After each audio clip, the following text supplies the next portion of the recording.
Hare Krishna. We'll start today with our prayers.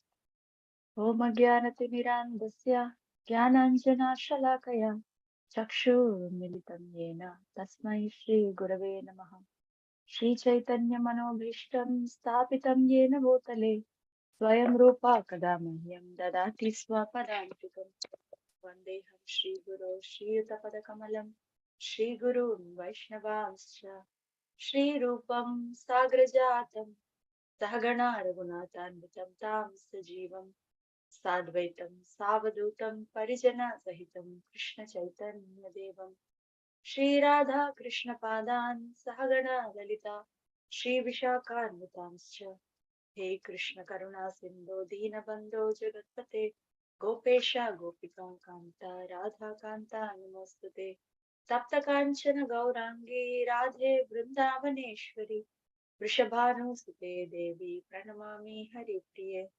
Panchakalpatarubhyascha Kripa Sindhubhya eva cha Patitanam Pavanebhyo Vaishnavebhyo Namo Namaha Namo Vishnupadaya Krishna Prasthaya Bhutale Srimate Bhaktivedanta Swami Niti Namine Namaste Saraswate Deve Gauravani Pracharine Nirvisesha Shunyavadi Paschatya Desatarine Jai Sri Krishna Chaitanya Prabhu Nityananda Shri Advaita Gadadara Srivasadi Gaura Bhakta Vrinda Hare Krishna Krishna Krishna Hare Hare Hare Rama Rama Rama Hare Hare Mukam Karoti Vachalam Pangum Langayate Girim Yat Kripa Tamaham Mande Shri Gurum Dinataranam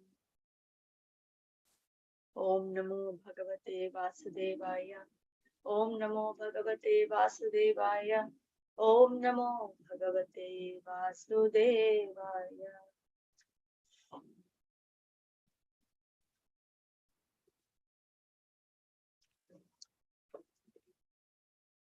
Okay. So today we are going to study from Canto 2, Chapter 8, verses 19 and 20. Text 19.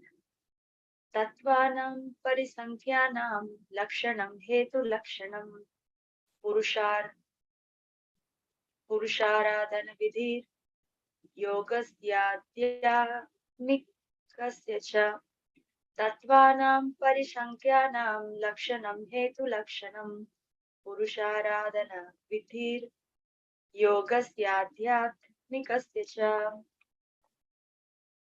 Translation. Kindly explain all about the elementary principles of creation, the number of such elementary principles, their causes, their development, and also the process of devotional service and the method of mystic powers.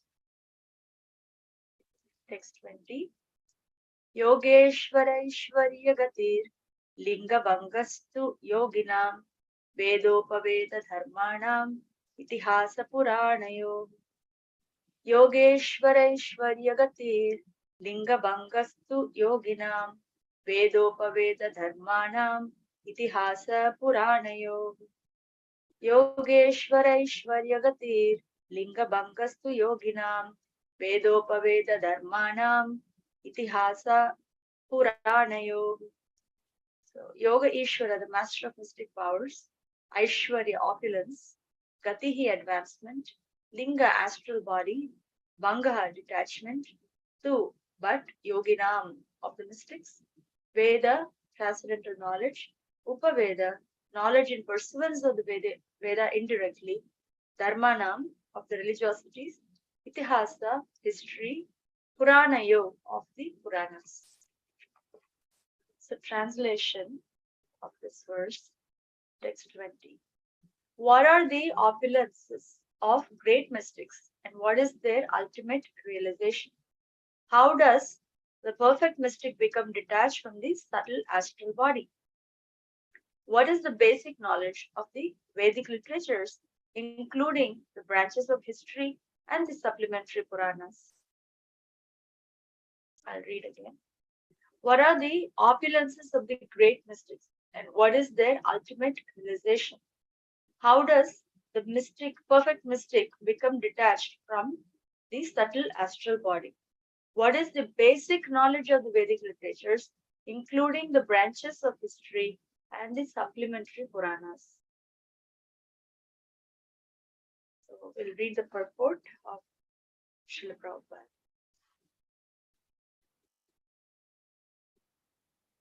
The Yogeshwara or master of mystic powers can exhibit 8 kinds of wonders of perfection by becoming smaller than the atom or lighter than a feather, getting anything and everything he desires, going to anywhere and everywhere he likes, creating even a planet in the sky, etc.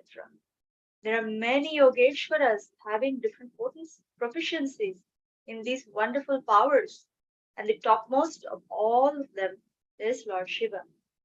Lord Shiva is the greatest yogi, and he can perform such wonderful things far beyond the ordinary living beings. The devotees of the Lord, Supreme Personality of Godhead, do not directly practice the process of mystic powers, but by the grace of the Lord, his devotee can defeat even a great Yogeshwara like Durvasa Muni, who picked a quarrel with Maharaj Ambarish and wanted to show the wonderful achievements of his mystic powers. Maharaj Ambarish was a pure devotee of the Lord, and thus, without any effort on his part, the Lord saved him from the wrath of Yogeshwara Durvasa Muni, and the latter was obliged to beg pardon from the king. Similarly, at the time of Draupadi's precarious position, when she was attacked by the Kurus, who wanted to see her naked in the open assembly of royal order, the Lord saved her from being stripped by supplying an unlimited length of sari to cover her. And Draupadi knew nothing of mystic powers. Therefore, the devotees are also Yogeshwaras by the unlimited power of the Lord. Just as a child is powerful by the strength of the parents, they do not try to protect themselves by any artificial means, but are saved by the mercy of the parents. Maharaj Parikshit inquired from the learned Brahmana Shukadev Goswami about the ultimate destination of such great mystics, or how they attain such extraordinary powers by their own efforts, or by the great. Okay. How they attain? Yeah, by their own efforts or by the grace of the Lord. He inquired also about their detachment from the subtle and gross material bodies. He inquired also about the purports of the Vedic knowledge. As stated in Bhagavad Gita 15:15, the whole purport of all the Vedas is to know the Supreme Personality of Godhead and thus become a transcendental, loving service of the Lord. So, this chapter is titled as Questions by Maharaj Parikshit. So the whole entire chapter is questions by Maharaj Parikshit. That says something about Parikshit Maharaj, like the glory of Parikshit Maharaj. So we all know that he is known by different names, Vishnu Ratha, and I think he is also known by the name Bharata. So he is a very prominent personality, and his kingdom was extremely powerful. When he was a king, everything was going very smoothly, and he could even check, personified Kali. He's such a, his caliber was up there. And then we see that he has only 7 days to live. And when someone has very short time to leave the body,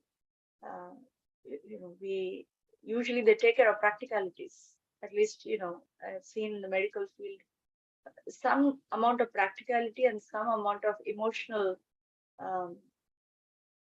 emotional stability. That's the main approach towards death. Or what all desires you have, try to see if you can, kind of say goodbye to everybody and those kind of stuff, right? Here we see the great king, Raja Rishi, right? The great king Maharaj Parikshit asking questions to Shukadeva Goswami. And when we see what type of questions is he asking, He asked two basic questions that we all know in 19th chapter of last canto, first canto. So when he asked the first two questions, and then Shukadeva Goswami started answering towards those first two questions in the first three chapters of this second canto. Maharaj Parikshit is now asking further and further and further questions. This is actually the Tattva Jignasa, right? Like the Jignasha Shreya Uttamam. This is what Jignasha Shreya Uttama. Because all the questions that he's asking is actually related to Krishna's unlimited potency. That's why he's asking these questions. So he's not there to just check off, okay, I did ask what is the ultimate good for all the people and what's ultimate for dharma or occupation of people who are going to die. And I came to know and done. Now he has become like a devotee who is relishing Krishna Katha.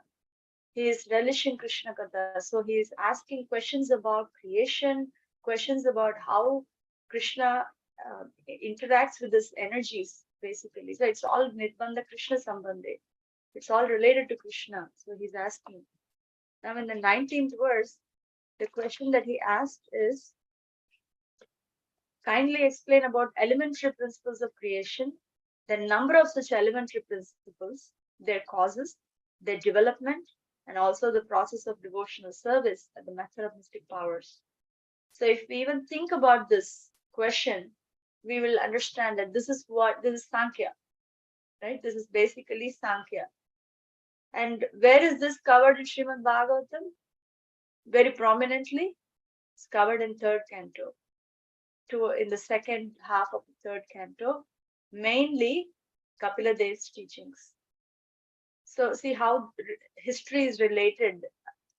The pastimes of the Lord are related now, right? Maharaj Parikshit is asking about creation. Shukadeva Goswami can just straight give answers to those and go on. But then a realized soul always connects to the source of the answer. So then Shukadeva Goswami will narrate Mother Devahuti's questions to Kapila Dev, and Kapila Dev responding to Mother Devahuti's questions in response. So that forms the answer for Parikshit Maharaj's question in text number 19. And it's just beautiful, right? How the acharyas, how actually devotees always connect to the source of their inspiration or source of their realizations. And when they connect to the source of the realizations, it's not that I heard from this person and done, but their glory of such a person is so vibrant in their heart. So Shukadeva Goswami will relate Lord Brahma's, actually this is how it happens, right? Lord Brahma's speaking to Narada Muni. And when Narada Muni asks these questions, Lord Brahma relates the, further and further about how he heard. And when that episode is done, now Suta Goswami and Shages of Naimisharanya come into picture, where the descendants of Manu, and then in that slowly Swayambhuva Manu is introduced, and then Devahuti introduced, and Kapila Devi is introduced.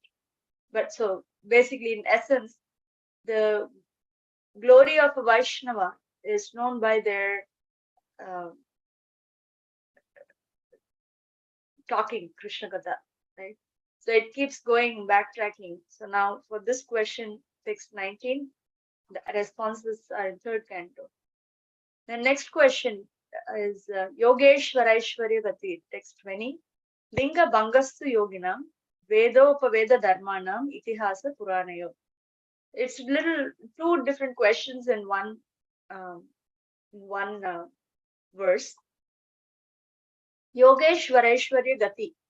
What is the ultimate destination of Yoga Aishwarya, like Yogeshwara Aishwarya, meaning the master of mystics, how do they attain their ultimate realization? what is it and how do they attain? How do they give up this astral body, like linga banga? How do they get detached from this material body?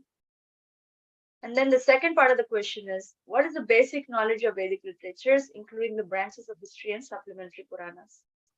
So in the first paragraph, when we see Prabhupada in the purport explains what Yogeshwara means, right? Yogeshwara means one who has gained mastery over mystic powers. We know there are 8 mystic powers: Anima, Lagima, Mahima, Siddhi. There's Prapti Siddhi, Prakamya, Vasita Siddhi, and all these different 8 um, Siddhi or mystic powers, becoming smaller than the smallest, maybe becoming like lighter than the lightest, like feather, then acquiring something that's really far. So some mystic yogis, sometimes they just like raise their hand and then get a pomegranate or an apple from some other state or country. No, these are not like false. These are there. It's there. And these are at a material platform in one sense, right? It's acquired from the 8 practices of Ashtanga Yoga. And when what do they gain from that practices, limbs of Ashtanga Yoga when they practice? They get these 8 siddhis. But Prabhupada explains in the next few sentences that without doing any of this, the devotees of the Lord gain much more power, mystic powers, than these, right? Yeah, maybe, if we just go ask a devotee, can you get me an apple from Kashmir or something, they're not going to go like this and get it. But the beauty of their mystic power is they are worshipable by those who have mastered the mystic powers. So as we all know, Durvasa Muni's episode or interaction with Maharaj Ambarish is narrated here, or given as an example here. We all know this pastime. What a glory of Maharaj Ambarish, is sitting and worshipping Krishna. He manages all his kingdom through just that worship. And so he becomes worshipable. So pure devotees are worshipable. So that therefore they are actually masters of the masters of the Yogeshwara, people, masters of the mystics, right? The others are masters of mystic powers. And then the devotees, so pure devotees, are masters of the mystics, those who have mystic powers. So now Draupadi is related here in that capacity too. We all know this pastime as well. Such a powerful pastime. How this whole strong arena of very powerful warriors is defeated by Draupadi's devotion to Krishna. They become insignificant in their powers and efforts. They just can't do what they wanted to do, right? So that's the power of devotees who have dedicated themselves to the glory of spreading the glory of Sri Krishna.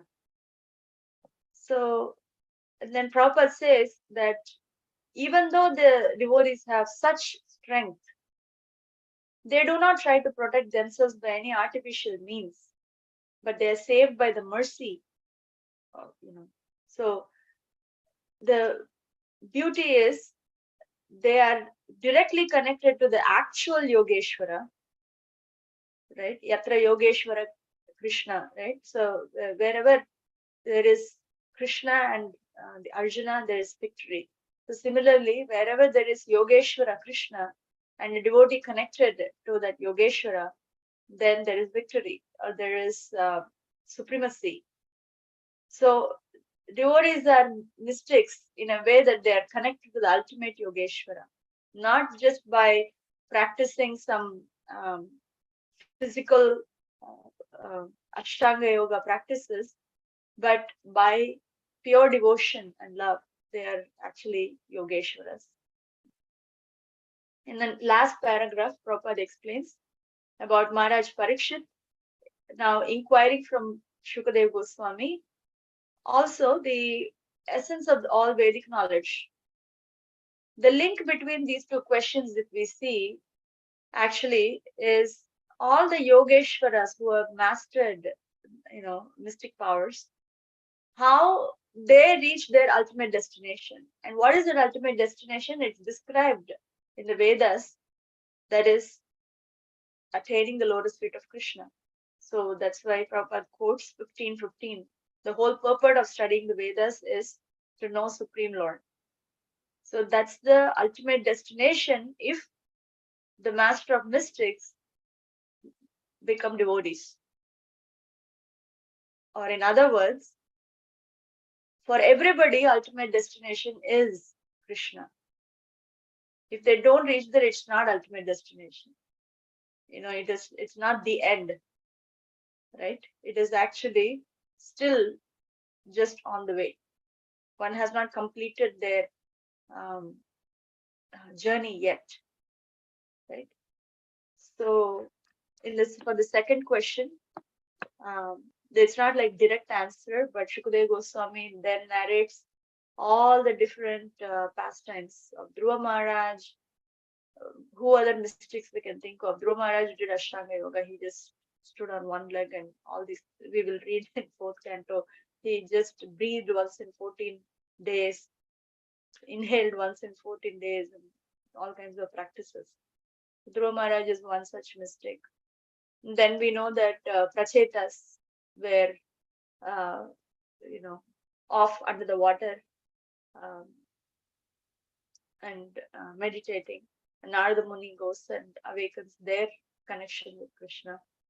So there are so many examples that come later on in fourth canto about the examples of people who have practiced mystic powers, mystic yoga, and attained their ultimate destination.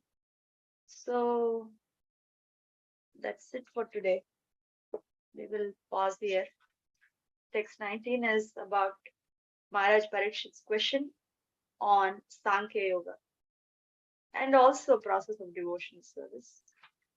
Text 20 is about what is the ultimate realization for great mystics and how do they become detached from, their astral body. Then what is the basic knowledge of the Vedic scriptures. So that's it, devotees, for this morning. If anyone would like to share something, add something, please feel free. We have 4 minutes left. Hare Krishna.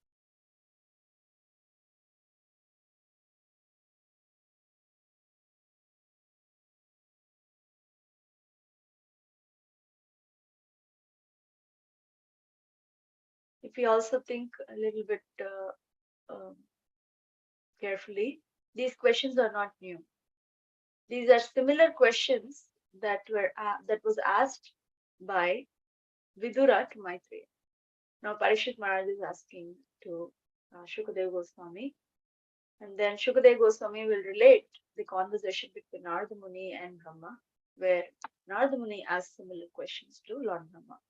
Not exactly same, but similar in capacity. Okay.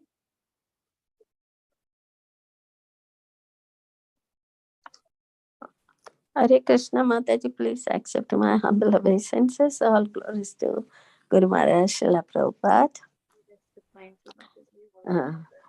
One simple question, Mataji, that astral body, that is used in the same sense as subtle body, right? Yeah. But how are they different? The two terms I was thinking.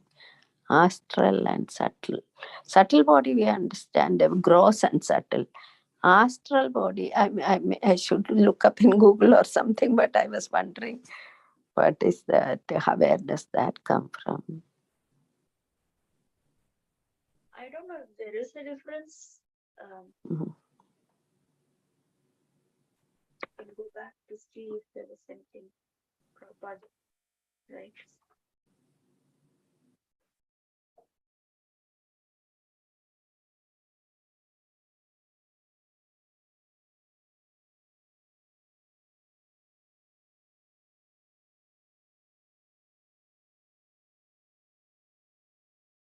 Okay, so Prabhupada in the last paragraph writes like this.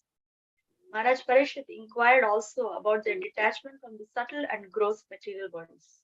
Mm. So it's a combination. Oh, so it's the same. It's the same as subtle. This actually linga is the word that is used also for gross body.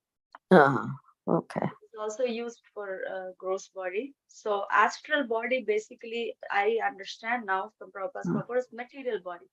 Okay. Subtle or gross, both. Okay. Yeah. Also, I appreciated the point that the devotees, they are masters of the mystics. They do not demonstrate any of their mystic powers, but they are always in touch with the Supreme Yogeshwara. That is very nice, Mataji. Like Draupadi and then the Kardamamuni is actually showing some of his mystic power in building that aerial mansion. Yeah. It's almost like a city, like Yeah, a planet. yeah. Okay. Right. They sometimes they show, I guess, according to time, place, circumstance. Yeah. I mean, we know that many devotees who sat in front of Srila Prabhupada, many of his disciples sometimes say that he just saw through me, something like that. Many people say. So it's not some emotional, sentimental feeling alone from the devotee side. It's actually Prabhupada saw through people. He could see through people. Isn't that a greatest mystic power? Because it's now entering into like someone's soul platform, seeing what the struggle they have and then helping them to cross the struggle. Okay. It's not just, I feel like that's the, I mean, I'm not saying there's no reference that it's a mystic power, but then I'm saying that that is the best of all mystic powers, I guess, because now another soul is connected to Krishna just because the spiritual master is able to see through. Okay. Thank you. Thank you. Hare Krishna. Hare Krishna. Okay. Should we then wrap up here and resume tomorrow? Thank you so much. Lakshmikant Prabhu, should we wrap up here? Yes, Mataji. Thank you so much. Thank you, Prabhu. Thank you very much, everyone. Vanchakalpatarubhishcha, Kripa Sindhubhya, Patitanam, Pavanebhyo, Vaishnavebhyo,